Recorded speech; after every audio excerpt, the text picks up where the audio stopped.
우리는 요즘 거룩한 출발 시리즈 말씀을 함께 살펴보고 있습니다. 이 거룩한 출발 시리즈 말씀을 통해서 제가 의도하는 바는 하나님의 거룩한 성품을 우리가 배워서 그 하나님과 어떻게 하면 이 아름답게 동행할 수 있을까 하는 것에 초점이 있어요. 오늘은 인자라는 덕목을 우리가 함께 좀 살펴보려고 합니다. 인자한 얼굴 하면 여러분들 누가 떠오르세요? 가장 먼저는 하나님 아버지의 얼굴이 떠오를 거예요. 예수님의 얼굴. 그런데 그렇게 하나님, 예수님, 성령님의 얼굴 말고 우리가 가까이에서 대하는 얼굴 중에 인자한 얼굴 하면 누가 생각나세요? 저는 뭐 여러 얼굴들이 있지만 그 중에서도 인자한 얼굴 하면 딱 머릿속에 먼저 떠오르는 얼굴은 시골에서 이렇게 깊게 주름이 파인 할아버지 할머니들 얼굴이 가장 먼저 떠오르는 것 같아요. 그분들의 얼굴은 참 자연을 많이 닮아 있어요. 깊게 파인 그 주름이 있지만 그 주름보다 더 깊은 곳에 그들의 사랑과 인자가 마음으로부터 깊이 배어나오는 것을 그 얼굴로부터 느낄 수가 있기 때문입니다. 여러분, 인자의 사전적 의미를 아세요? 인자의 사전적 의미는 어질인자, 사랑자자 해서 마음이 어질고 자애롭다라는 뜻을 가지고 있죠. 자, 그런데 그 인자가 발휘되는 순간은 어떤 순간인가요? 그 인자가 언제 발휘되면 저 사람 참 인자하구나 이렇게 느끼나요? 대부분은 우리에게 무슨 문제가 있고 잘못된 일이 있을 때 그것을 풀기 위해서 작동하는 이 마음의 상태가 인자인 것 같아요. 하나님과 우리 사이의 관계도 그래요. 원래 하나님과 우리 사이의 관계는 완벽한 관계로 지어졌어요. 그런데 하나님께서 우리를 지으시고 그 기뻐하셨던 그 모습이 인간이 범죄함으로 인하여서 타락하였고 하나님과 분리되어졌죠. 그 상태에서 우리 인간이 할 수 있는 일이 아무것도 없었어요. 정말 아무것도 할 수 없어서 어쩔 줄 몰라 할 때 하나님께서 저와 여러분을 긍휼히 여기셨습니다. 그리고 하나님 편에서 우리를 용서하셨고요. 저와 여러분을 감싸 받아주셨어요. 이게 인자예요. 그렇다면 그 인자는 우리 삶 속에서 어떻게 실제적으로 역사하고 있을까요? 첫 번째로 인자의 출발은 다시 만남이다라는 것을 우리는 기억해야 합니다. 여러분, 인자라는 의미는요, 상대를 다시 만나는 자리에서부터 시작되는 거예요. 오늘 본문에 보시면 하나님께서 모세를 다시 불러 올리시는 장면으로 시작되죠. 하나님께서 모세 한 사람을 불러 올리시지만 사실은 이스라엘 전부를 대표하는 지도자인 모세를 부르시는 거예요.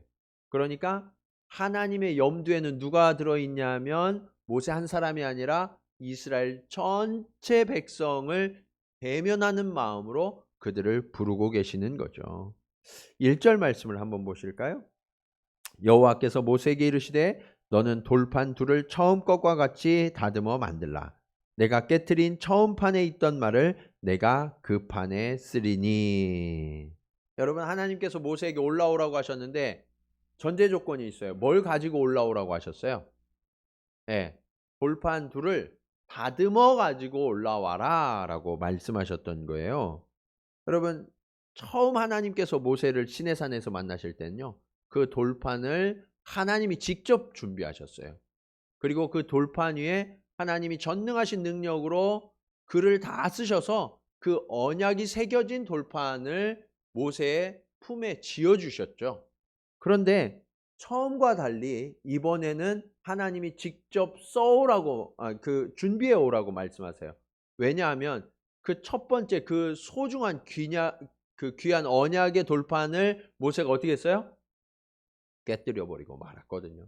그래서 하나님께서 대가를 치르게 하시는 거예요.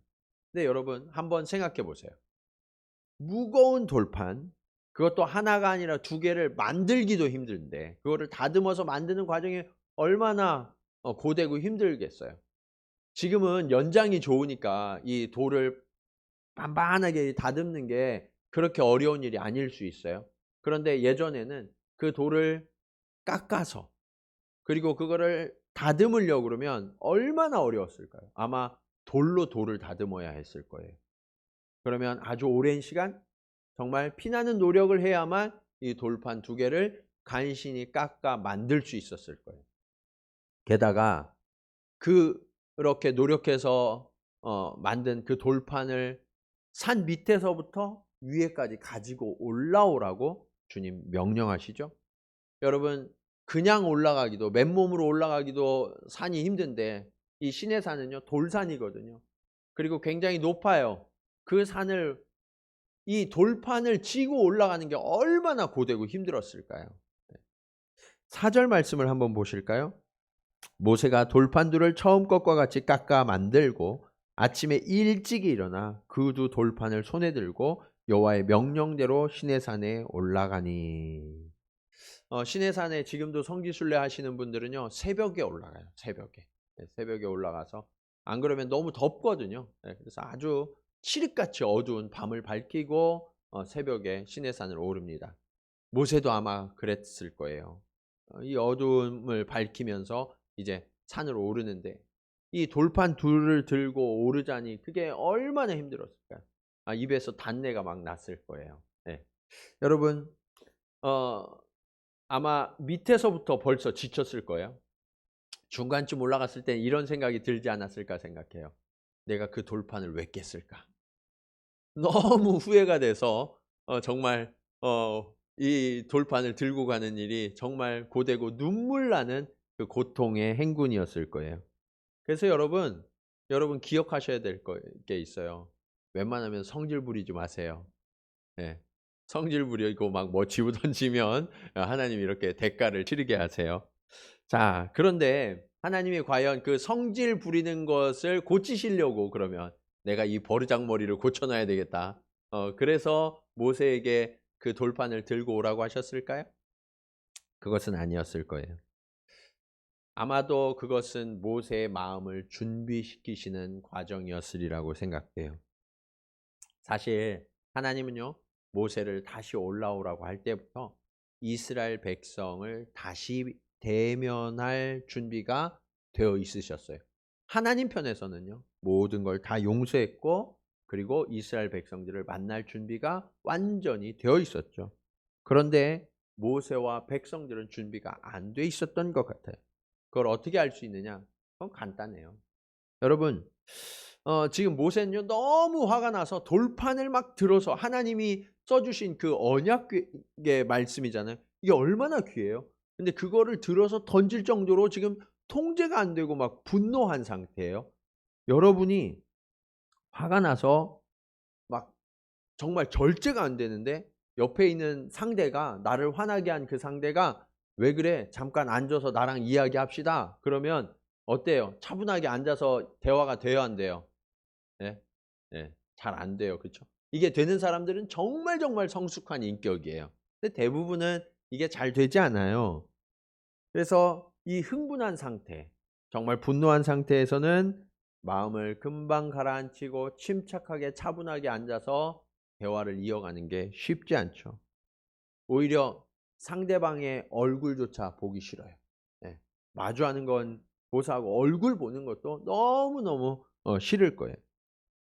근데 바로 그 이유예요. 그 이유로 지금 하나님께서 모세의 마음을 정돈시키고자 돌을 다듬어 가지고 올라오라라고 명령하시는 거예요. 여러분, 정성껏 돌을 다듬어 가지고 그 돌판을 치고 산에 오르는 모세를 다시 한번 생각해 보세요. 너무너무 힘들어서 아무 생각도 나지 않았을 거예요. 아니 목사님 그 무거운 돌판을 지고 가면 더 화가 나지 않을까요? 여러분 그건 덜 힘들어서 그래요. 네.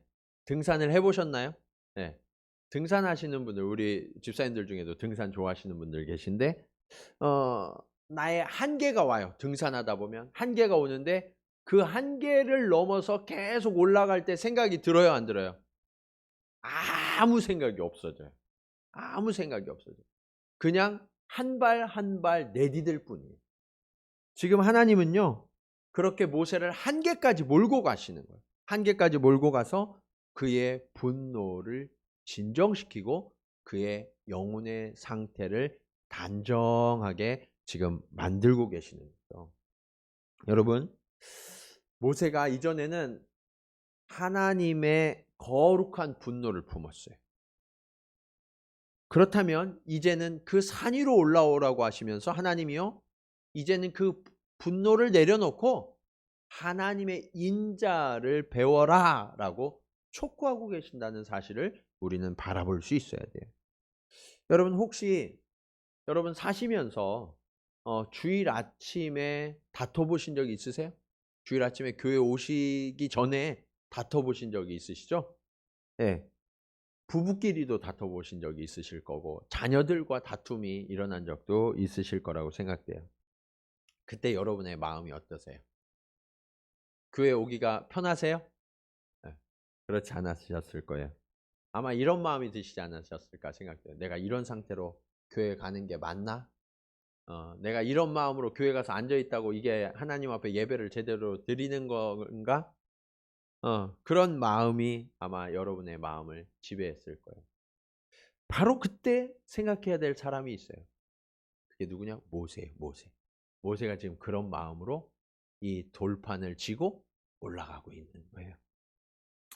그러면서 하나님이 요구하신 게 뭐냐면, 야, 네 마음에 모난 부분을 깎아내. 그리고 내 마음에 울퉁불퉁한 그 부분들을 단정하게 다듬어 평평하게 좀 만들어. 그리고 그렇게 한 다음에 하나님께로 올라오라고 말씀하십니다. 우리 마음이 너무 굳어져서 딱딱하게 돌과 같이 굳어진 마음을 다듬어서 하나님 앞에 올라오라고 말씀하시는 거죠. 여러분, 그게 하나님의 인자를 배우는 순간. 하나님은요, 모세로 하여금 하나님을 만날 준비를 시키심과 동시에 하나님의 언약의 말씀을 받아야 될 그 백성들을 너그럽게 품고 감싸 안도록 모세를 지금 초청하고 계시는 거예요. 그래서 여러분, 인자가 뭐냐? 인자는요, 언약을 깨뜨리고 다툰 사람들끼리 원망하고 분노하는 마음으로 서로를 바라보는 게 아니라 하나님 앞에서 나의 모나고 나의 깨뜨려진 그 마음을 다 갈아 없애서 그 단정한 상태로 서로를 바라보는 것, 이게 인자예요. 그리고 이제 마주 앉아야 돼. 여기서부터 인자가 출발합니다. 오늘 저와 여러분 모두가 이 모세와 같이 우리의 깨어지고 상한 그 마음들을 깎고 다듬어서 정말 하나님의 말씀을 언제든지 받고 그것을 순종할 수 있는 그 인자한 상태로 만들어 가시는 저와 여러분 되기를 축복합니다. 자, 두 번째로, 이렇게 서로 마주한 다음에는 그러면 어떻게 해야 하는가? 인자의 과정은요, 두 번째로 진실한 용서다라는 것을 우리는 알 수 있어야 합니다. 여러분, 하나님은요, 모세에게 산으로 올라와 라고 하실 때 아무도 없이 너 혼자만 올라와야 돼 라고 독대를 청하십니다. 왜 그러냐? 모세가 지금 원망하는 백성들, 분노하는 백성들을 바라보고 있잖아요.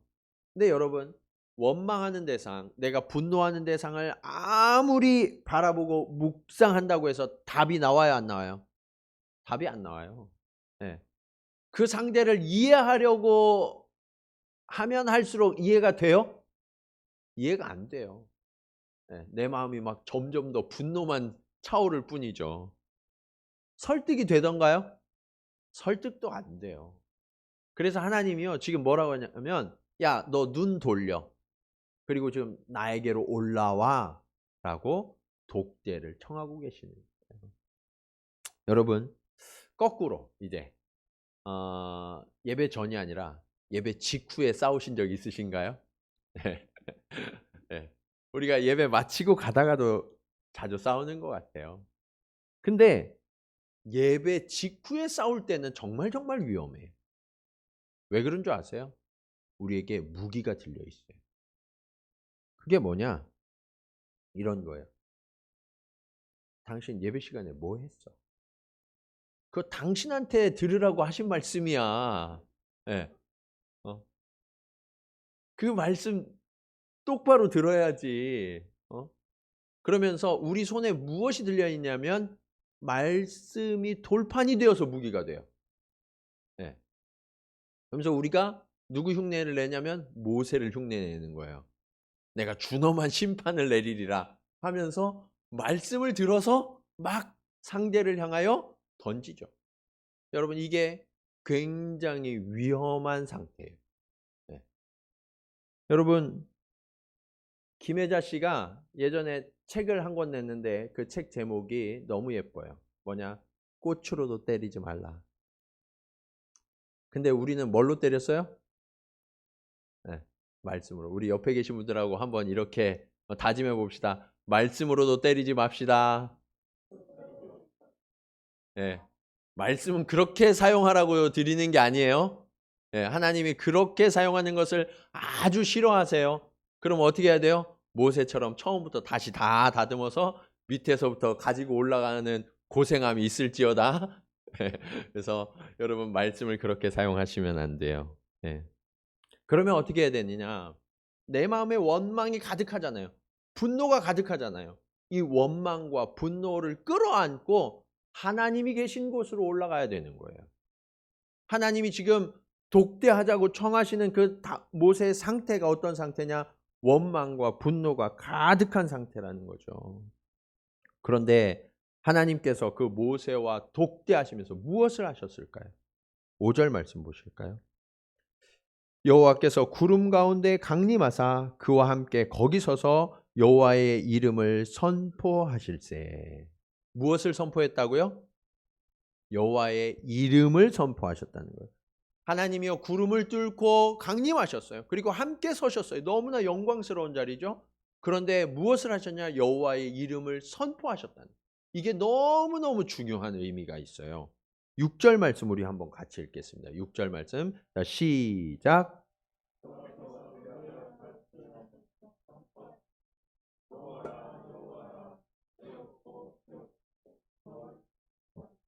인자와 진실이 많은 하나님이라. 아멘. 여러분, 여호와라 여호와라라고 말씀하시잖아요. 하나님이요. 2번이나 강조하시면서 내가 누군지 알아? 너 내가 누군지 아니? 라고 물으시는 거예요. 그러면서 뭐라고 말씀하세요? 자비롭고 은혜롭고 노하기를 더디하고 인자와 진실이 많은 하나님이다라고 가르쳐 주세요. 여러분, 지금 하나님이 모세에게 뭐라고 말씀하시는 거예요? 너 왜 그렇게 원망이 가득 차 있어? 너 왜 이렇게 분노로 가득 차서 절제하지 못하는 거야? 나는 이미 다 용서했어.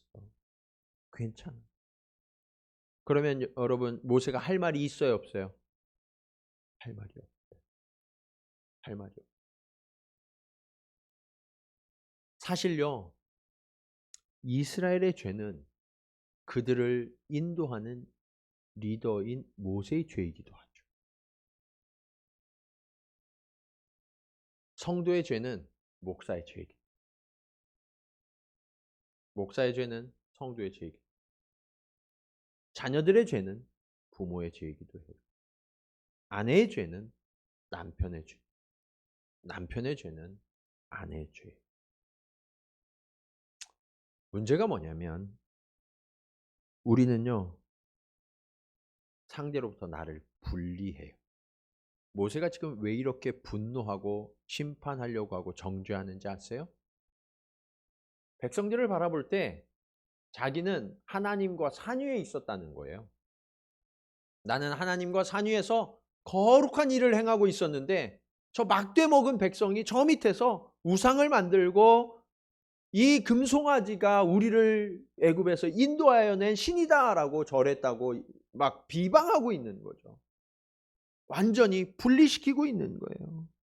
여러분, 그렇게 분리되니까 나는 조금 다른 줄 알고 이 돌판을 들어서 던질 수 있었던 거예요. 여러분, 이 분리시킴이 굉장히 무서운 일이라는 것을 우리는 깨달아야만 해요. 그런데 하나님은 어떻게 하셨냐? 모세에게 내가 누군 줄 알아? 나는 자비롭고 은혜롭고 노하기를 더디하고 인자하고 진실한 하나님이야 라고 말씀하셨어요.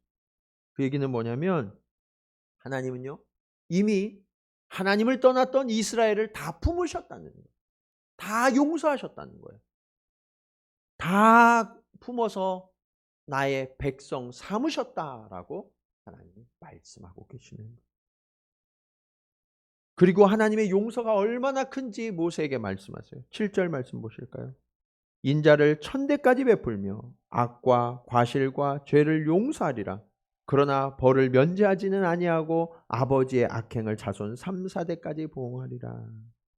여러분, 많은 사람들은요 상대에게 용서를 베풀 때 용서를 베풀 만한 어떤 근거나 이유가 있어야 용서할 수 있다고 이야기해요. 목사님, 저 사람이 나한테 이렇게 잘못했는데 그래도 어느 정도는 좀 사과를 하고 어느 정도는 잘못한 어떤 뉘우치는 행동을 해야 그래야 용서해 주죠. 그것도 없는데 어떻게 용서해 주나요? 라고 항변하시죠. 그런데 여러분, 하나님은요 오늘 말씀해 보시면 그런 조건이 있어요, 없어요? 그런 조건을 단서를 거셨어요, 안 거셨어요? 안 거셨어요.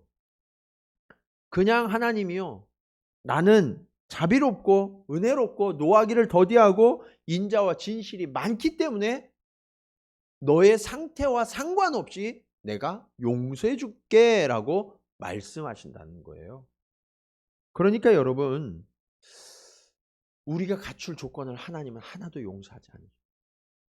하나님이 다 갖추셨고 다 완성하셔서 우리를 용서하셨다. 그러니까 여러분, 용서는요 상대가 변해서 용서하는 게 아니라는 것을 아셔야 돼요. 용서는요 내가 커지면 할 수 있는. 어떻게 하면 할 수 있다고요? 내가 커지면 할 수 있는. 내가 변화되지 못하고 내가 커지지 못해서 용서하지 못하는 거지.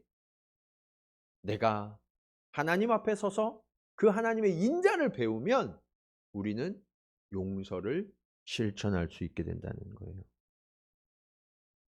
하나님은요 그 용서가 얼마나 크신지 천대 이르기까지, 그러니까 영원히, 딱 천대가 아니라 영원히 용서하시겠다라고 선언하죠. 우리가 요즘 성경 통독하면서 열왕기, 역대기를 다 읽었잖아요. 지난주까지. 그렇죠? 그 역대기, 열왕기를 보면 왕들의 기사가 나오는데 특별히 유다 왕들의 기사를 한번 생각해 보세요. 악한 왕들이 있었어요, 없었어요? 있었죠. 네. 20명의 왕 중에 선한 왕은 한 8명 정도. 네. 그것도 앞에 선하다가 뒤에 악을 저지른 왕들이 대부분이었어요. 근데 하나님이 어떻게 하셨어요? 그때마다 내가 다윗을 기억하여 그를 용서하고 그의 왕위를 이어주셨죠. 여러분, 이게 하나님의 인자예요. 하나님의 인자는요 이처럼 역사 속에 사실로 드러나 있고 우리는 그 증거를 이미 봤어요. 여러분, 그런데 이 용서의 구절을 볼 때 하나님이 모세와 독대하신 이유가 또 한 가지 있어요. 그게 뭐냐? 사실은요 하나님께서 이스라엘을 보셨거든요. 그들이 우상 숭배할 때 이스라엘을 보셨어요. 그리고 하나님이 진노하셨어요. 너무 화가 나셔서 하나님이 어떻게 하셨냐면 내가 이들을 다 진멸해버리고 모세 너로부터 다시 시작해야 되겠다라고 말씀하셨어요. 그 얘기는 뭐냐면 하나님이 진짜 진멸하시겠다고 하는 게 아니라 모세야 내가 이처럼 화가 났는데 내 마음 알겠니? 라고 하나님이 이해를 구하시는 거예요. 그때 하나님이 야, 나 좀 말려줘, 나 좀 말려줘 그러는 거거든요. 하나님은요 진노하실 때 주로 말려달라고 하세요. 그 아브라함 때도 그랬어요. 그리고 지금 모세 때에도 그러는 거예요. 근데 우리 같으면 어때요? 하나님 잘 생각하셨어요. 쟤들 싹 쓸어버리고 저로부터 다시 시작합시다. 이럴 것 같은데 모세가 그렇게 하지 않았어요. 하나님의 진노를 막아섰어요. 하나님의 진노를 막아서서 아브라함으로부터 이스라엘의 조상들과 맺으셨던 그 언약, 그 하나님의 신실하신 언약을 기억하셔서 주님 용서해 주십시오. 여호와의 이름이 세상 가운데 조롱거리가 되지 않겠습니까? 하나님 그 이름을 기억하셔서 용서해 주십시오. 하나님의 진노를 말리고 있었던. 그러면서 하나님과 마음이 통했어요. 왜요? 하나님은 인자하신 분이거든요. 그에 대해서 출애굽기 33장 11절 상반절은 이렇게 말씀하세요. 우리 같이 한번 읽겠습니다. 시작.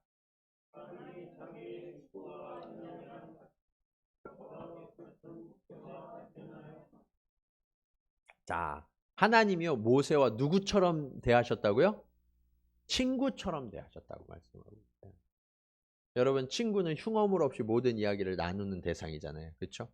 하나님이요 모세를 얼마나 아끼고 사랑하셨든지 친구처럼 대면하여 말씀하셨다라고 말씀하고 있죠.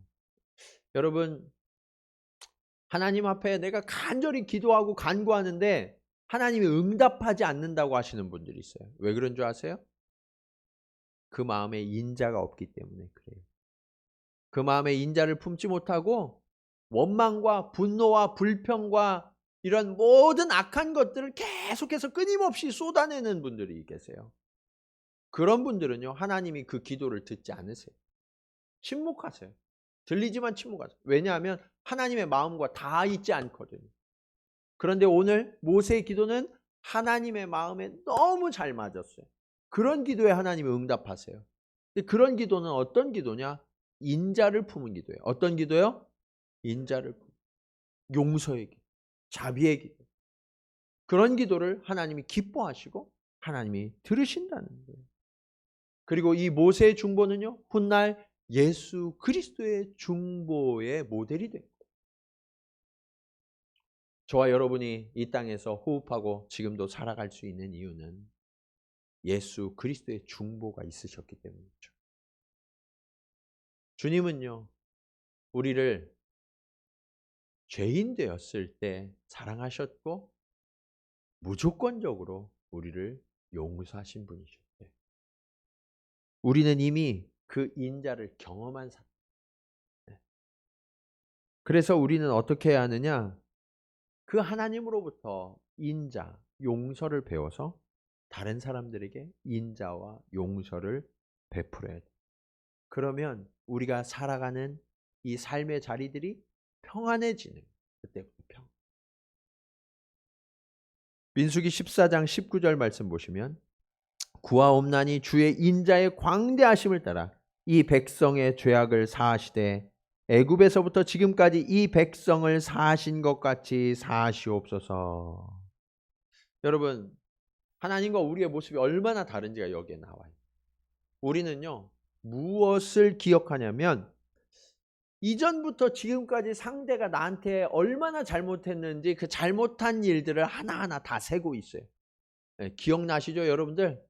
네. 희한하게 남이 나한테 잘못한 거 왜 이렇게 기억이 잘 나는지 몰라. 그렇죠?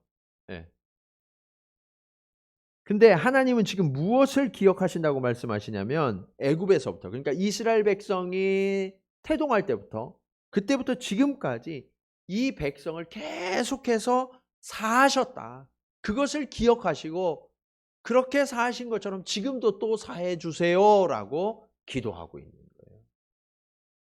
여러분, 이처럼요 우리는 용서하지 못할 이유들을 자꾸 찾고 그것을 핑계하지만 하나님은요 우리를 용서할 이유들을 계속해서 찾으시고 용서를 베푸신다.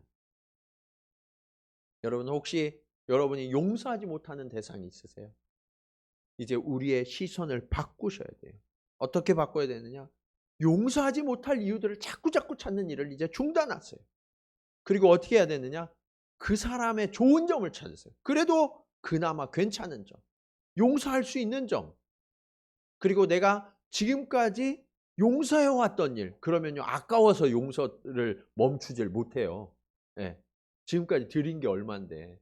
예. 복권 사는 분들은 왜 계속 사요? 지금까지 산 게 너무 아까워서. 예. 주식 투자 망하는 분들 보면 지금까지 들인 돈이 너무 아까워서 못 멈춘대요. 그건 그러면서 영혼의 투자에 대해서는 우리가 너무 인색한. 여러분, 우리가 용서해야 될 이유를 찾으세요. 그리고 하나님의 인자를 닮아서 우리가 용서를 베풀 때 우리가 하나님을 닮아가게 됨을 기억하시기 바랍니다. 자, 마지막으로 인자의 결론은 동행이에요. 동행. 모세는요 이제 하나님 앞에서 땅에 엎드려 경배하면서 한 가지 요청을 드려요. 9절 말씀입니다. 우리 같이 한번 읽을까요? 자, 시작.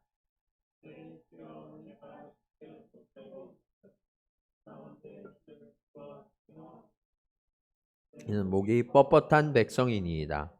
우리의 악과 죄를 사하시고 우리를 주의 기업으로 삼으소서. 아멘. 전 이 말씀을 볼 때요 하나님께서 정말 모세를 잘 택하여 세우셨구나 하는 것을 알게 됐어요. 모세는요 하나님께서 자기 자신을 친구처럼 만나주시고 이렇게 친밀히 대화하신다는 것을 한 번도 내세우거나 자랑한 적이 없어요.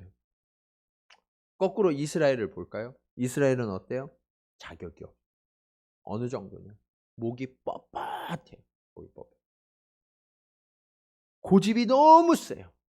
고개를 숙이는 적이 없어요. 네. 여러분 너무나 어리석은 백성이죠. 네.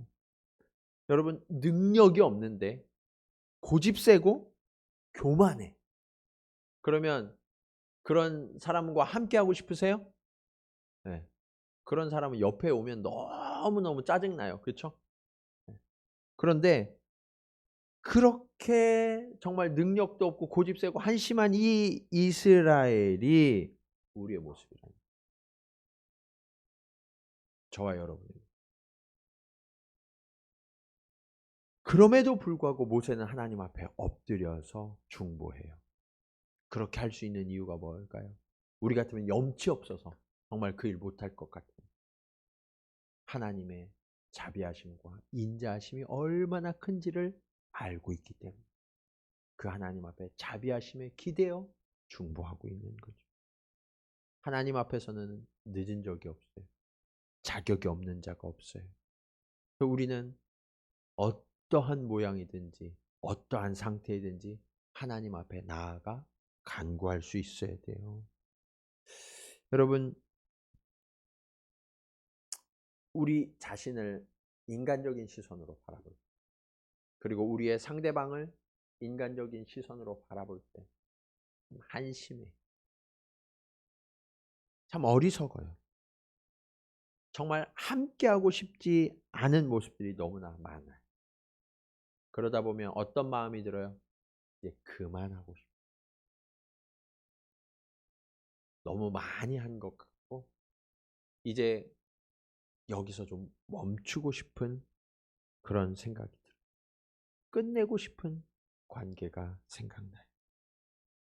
근데 오늘 하나님은 인자에 대해서 말씀하시면서 그 인자의 결론이 뭐냐? 동행이다라고 말씀하고 있어요. 이 동행은 어느 특정한 시간만의 동행이 아니라 주의 기업이 되는 거예요. 주의 기업은 어떤 거냐? 하나님께 영원한 소속이 되는 거예요. 그래서 어느 정도 일정한 정도 동행하는 게 아니라 하나님께 영원히 소속되어서 하나님과 거룩한 동행을 하는 그 모습, 그것이 바로 인자의 모습이다라고 말씀하고 있는 거예요. 여러분, 우리는 그동안 나와 상대를 분리하는 일에 너무 익숙했어요. 모세. 그리고 그들을 향하여서 돌을 들어 던져. 말씀으로 공격하고 눌러 내가 그 위에 서려고 하던 그런 모습이 우리의 모습이었어요. 하지만 하나님은 오늘 저와 여러분을 향해서 내 자신의 모난 돌을 먼저 깎아내고 다듬어야 한다고 말씀하십니다. 그리고 사람들을 향하여 분노하고 원망하던 그 시선을 돌이켜 하나님께로 올라와 독대하자고 말합니다. 그 하나님 앞에 섰을 때 그때 비로소 하나님의 인자가 얼마나 크고 위대한지를 깨닫게 됩니다. 반면에 우리의 그릇은 너무나 작아서 품지 못하고 용서하지 못하는 존재였음을 깨닫게 됩니다. 여러분, 이제 우리는 하나님과 거룩한 출발을 새롭게 해야 합니다. 우리의 마음 가운데 이제 다듬어야 될 부분이 있다면 더 이상 머뭇거리지 마시고 그것을 열심히 깎아내고 다듬어. 그리고 나의 이 작은 마음을 하나님의 인자를 닮아서 키워갈 수 있도록 하나님 앞에 엎드려 간구하는 저와 여러분이 되기를 원합니다. 그러면 하나님께서 이제 저와 여러분의 손을 잡고 동행해 주실 거예요. 지금까지 지나온 길은 흐트러져 있었을지 몰라요. 그러나 이제 그 하나님의 인자를 따르는 길은 하나님을 닮아서 똑바로 견고하게 걸어가는 아름다운 걸음이 될 줄로 믿습니다. 이 인자의 걸음을 통하여서 저와 여러분의 삶이 정말 하나님과 함께하는 축복의 걸음이요, 우리 주변에도 그 축복과 화평을 전하는 아름다운 걸음이 되기를 주님의 이름으로 간절히 축원합니다. 우리 말씀을 기억하시면서 함께 찬양하기 원합니다. 주님, 그렇습니다. 제 마음이 여전히 너무 견고하고 딱딱한 돌과 같았습니다. 그래서 주님을 바라보지 못했고 이 땅에 속해서 주님의 손을 붙들고 가지 못했습니다. 주님, 이제 내가 돌이켜 하나님의 인자를 배우기 원합니다. 하나님, 내게 그 인자를 가르쳐 주옵소서, 그 믿음을 주옵소서 하는 고백으로 우리 함께 찬양 드리겠습니다.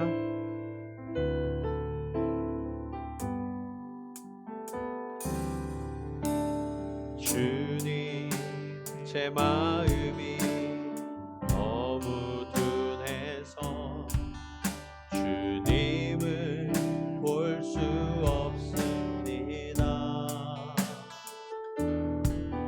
이 땅에 속하여 이 땅만 보다가 주님 손을 놓쳤습니다. 한 번 더 찬양합니다. 주님, 제 마음이 너무 둔해서 주님을 볼 수 없습니다.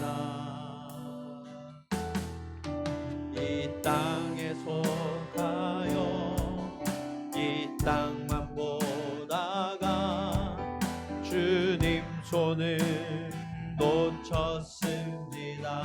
나는 나그네로 왔는데, 나는 나그네로 왔는데 왜 주저앉게 되었나. 나는 청지기인데 언제부터 내 삶의 주인이 되어버렸나.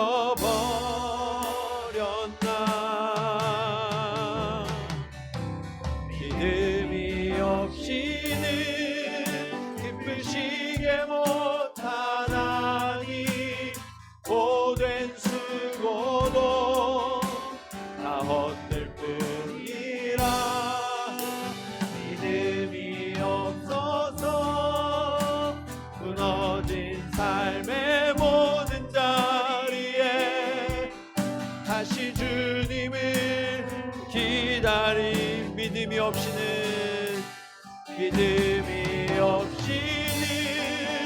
기쁘시게 못하나니 고된 수고도 다 헛될 뿐.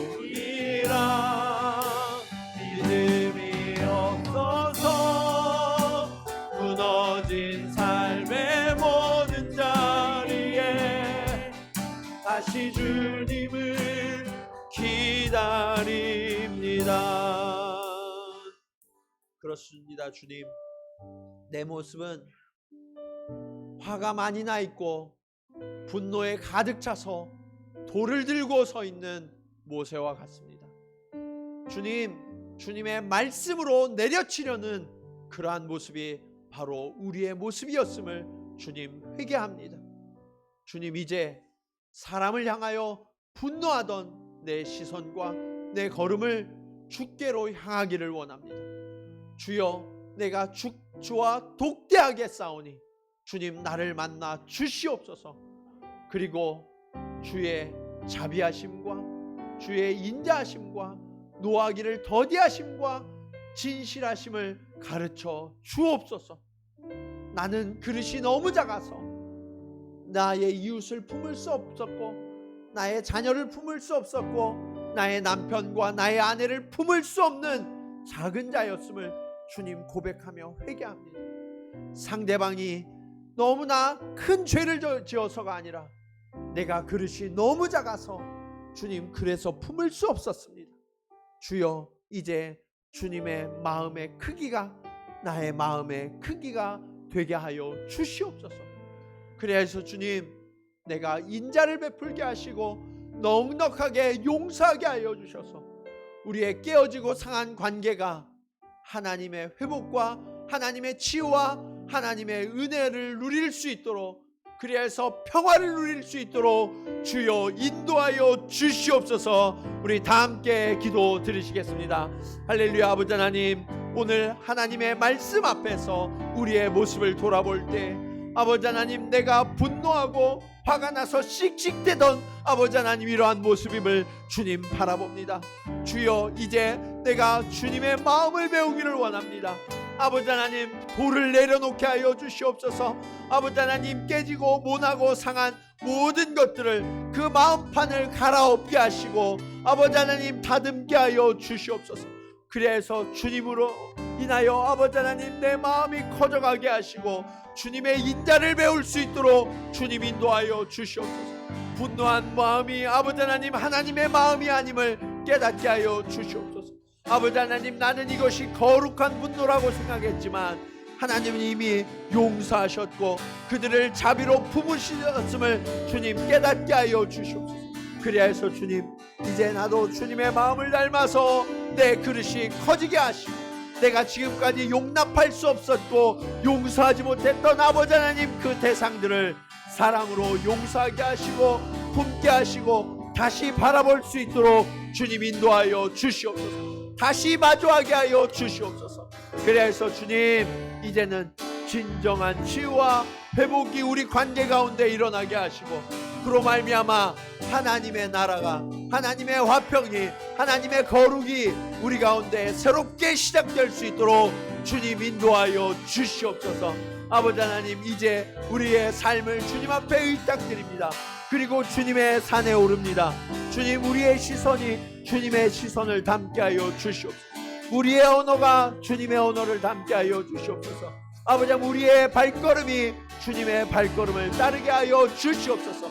그래서 주님, 우리가 지금까지 용납하지 못하고 용서하지 못했던 모든 관계를 이제는 하나님의 마음을 닮아서 아버지 하나님 진정으로 그들을 용납하고 품게 하시고 관용하게 하여 주시고 배려하게 하여 주시사, 아버지 하나님 이제는 화평과 화목을 이루게 하시고 하나님의 은혜와 하나님의 자비가, 하나님의 인자가 우리 가운데 풍성하게 열매 맺을 수 있도록 주님 인도하시고, 그렇게 아버지 하나님 우리의 삶의 자리에 하나님의 놀라운 거룩의 열매가, 아버지 하나님 인자의 열매가 가득가득 맺혀져서 이제는 서로를 향하여 미소로 바라보게 하시고 축복하게 하시고 은혜를 베푸는 그러한 삶이 시작될 수 있도록 주여 인도하여 주시옵소서. 주님, 우리가 주님을 사랑의 주님이라고 부르면서 우리는 정작 사랑하지 못하였고 우리의 마음은 분노에 가득 차서 상대를 향하여 돌을 들어 던지려고 했던 그러한 목이 뻣뻣한 자였음을 주님 우리를 깨닫게 하여 주시옵소서. 그리고 주님, 상대가 문제가 아니라 나의 아내가, 나의 남편이, 나의 자녀들이, 내 이웃이, 우리 교인이 문제가 아니라 그들을 넉넉하게 품지 못했던 나의 그릇이 너무 작았기 때문임을 주님 깨닫게 하시고, 이제 주의 동산에 올라 주님의 마음을 배우게 하여 주시옵소서. 주님, 나의 모나고 깨어진 이 마음을 오늘 모세가 다듬었던 것처럼 오늘 우리도 성령으로 다듬게 하여 주시옵소서. 나를 비추어 주셔서 나의 문제를 바라보게 하시고, 이제는 내가 이 마음에 울퉁불퉁한 모든 것들을 깎아 다듬어서 하나님이 무슨 말씀을 하시든 그 말씀을 겸손하게 받게 하시고, 하나님의 마음을 배워서 상대를 따뜻한 시선으로, 사랑의 시선으로 바라보게 하여 주시옵소서. 그리고 주님, 사랑의 손길로 상대를 안아주고 품어주며 그렇게 하나님의 치유와 하나님의 회복을 선언하고 하나님의 나라가 이 땅 가운데 이루어지도록 나의 삶을 인자한 삶으로 바꾸어 가도록 주님 인도하여 주시옵소서.